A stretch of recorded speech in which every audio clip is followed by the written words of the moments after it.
Rick and Morty comic bonus shorts for book 4. First off, we start out with a VR Nice Mother's Day. The title immediately spoils the punchline twist, but it would have been obvious that it was all leading to something dark anyways, because this is a dark comedy, so usually nothing great is ever as it seems, or will lead to something dark. Morty tells Beth that he can't believe she won the National Horse Medicine Award. Summer wants to tell everyone at school how great her mom is, when she should know that no one will care. But all of the plot holes are justified because it's just a simulation. Jerry then praises her and says he's lucky he scored her. Then we see Rick be nice to Jerry and say he's proud of Beth.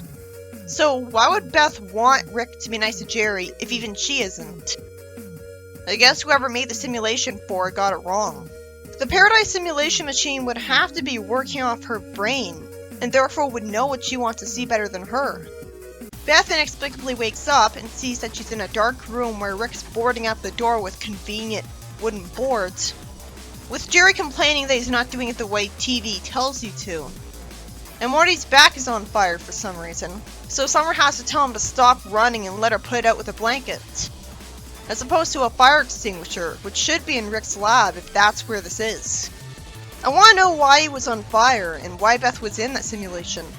Rick tells Jerry to get some more nails, and he makes a pun at a time like this.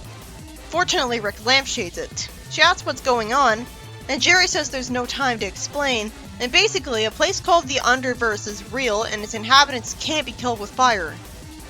Why did they think it wasn't real? Then a monster breaks down the door and gets Rick knocked over with fire behind it. This creature looks familiar. Was it the monster that flew into the screen at the end of the TV show's intro?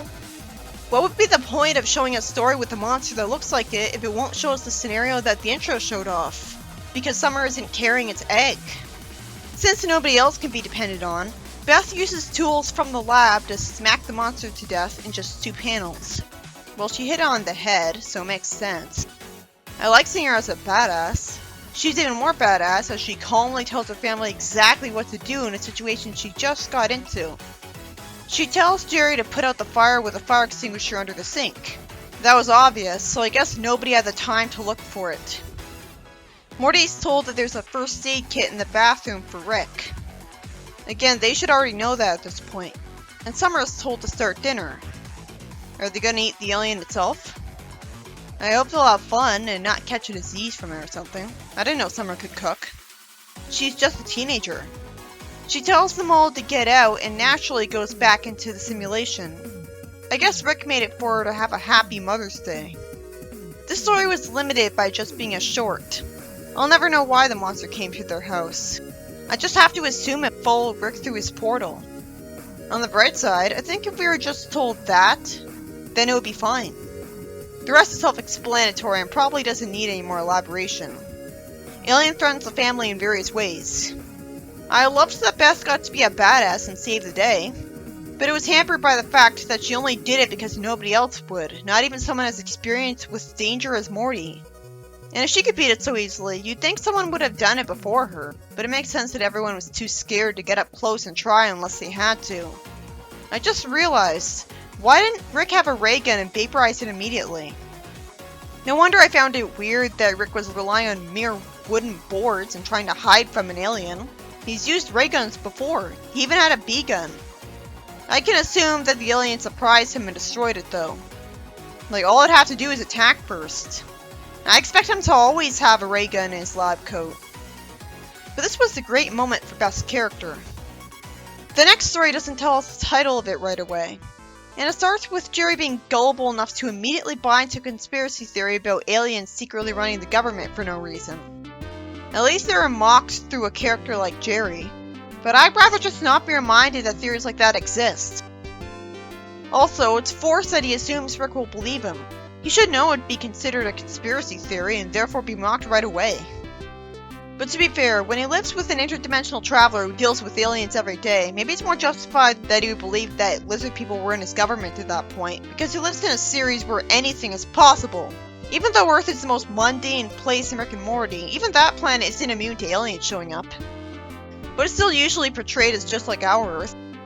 Maybe you should be assuming that if this theory was true, Rick would already know about it and he's the one who'd tell him about it, because he's the one in the family who's most familiar with aliens. But Jerry's supposed to be an idiot. Rick tells Jerry that there's nothing in that particular system. Sass finally tells Jerry that's a logical fallacy. You think that a lot of people believing something makes it legitimate. And since Jerry asked to go that system with him to prove Rick wrong, Rick agrees. It's weird that only now do we see the title of the story. Rick asks Jerry if he's ready to be massively disappointed, and now I'm wondering if Rick will be wrong, because that'd be the predictable comedic twist. Jerry says amusingly, "Well, joke's on you, Rick, I'm always disappointed."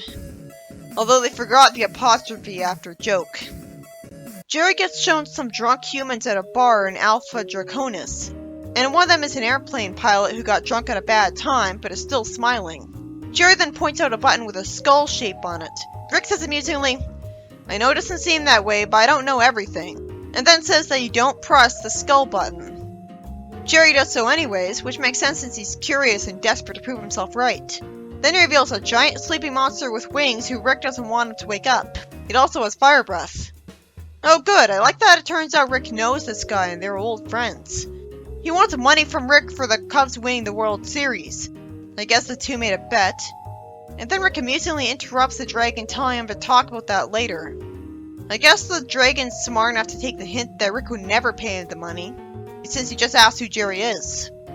It's amazing that Rick said Jerry was wrong and the dragon is just like Rick, saying, "Geez, I bet you're real embarrassed now, aren't you, Jerry?" No wonder he's Rick's friend. That was amusing. And it didn't prove Jerry right and teach conspiracy theorists to believe in nonsense with a story affirming their belief, which would have been the predictable twist. Instead, it was more creative. In the next story, Jerry gets shocked with a cow taser as it's hanging from a ceiling, and he's asked where Rick is, and I believe him when he says he doesn't know where Rick is, because he'd love to turn on Rick. He's shocked again and says that he had an argument with Rick and Rick left. The green guy wonders if Jerry really doesn't know, and the purple guy reasons that he has to know because they live together. Yeah, that's great logic. He's just desperate. The green guy says that they need to get back the crystallized Alzarian he ripped them off on. And he's interrupted because the purple guy already knows what he's gonna say. It's trying to make up for the convenient exposition for us by being more realistic. And I love that it gives the bad guys a more human motive. They need their money back from a con artist. It turns out Jerry's argument with Rick was over some really trivial pop culture thing. Some actor in a movie. And it turns out the aliens actually know about that actor and disagree with him, which also humanizes them. Then Rick bursts through the glass? Wouldn't that be impossible? Wouldn't he get injured? Anyways, he punches the aliens, and of course there's a catch since Jerry said he knew Rick would save him. He wants him to get him down, and Rick tells him he has to say it first. Jerry refuses to say Malcolm X is the actor's best performance. Pop culture jokes about actors I don't know about do nothing for me. So part of what makes Rick and Morty so great is that these references are extremely rare. They're just there to make the characters more relatable and the world easier to believe in as Earth. Jerry says he likes something Rick doesn't, and Rick shocks him because of it.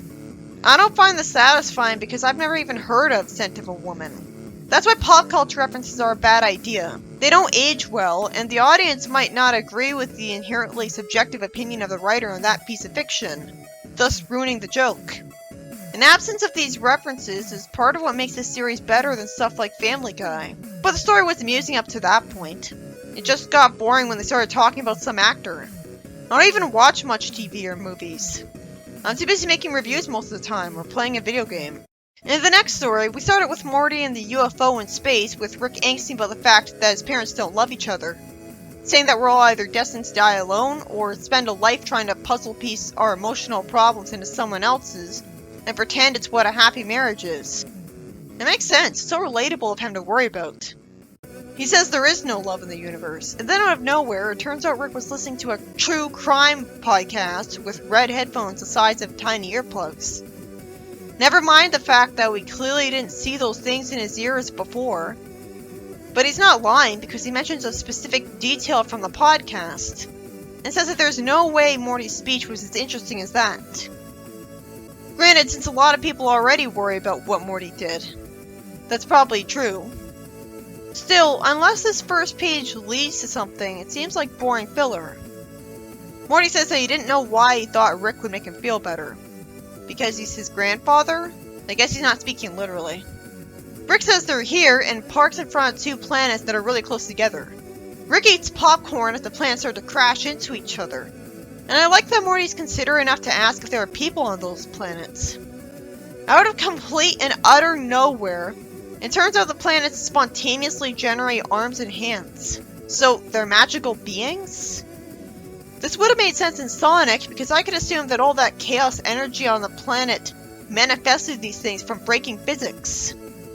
They explode on the spaceship, and then Morty convinces himself desperately that Rick wanted to reassure him about what he said, telling him that love's greater than what he can imagine.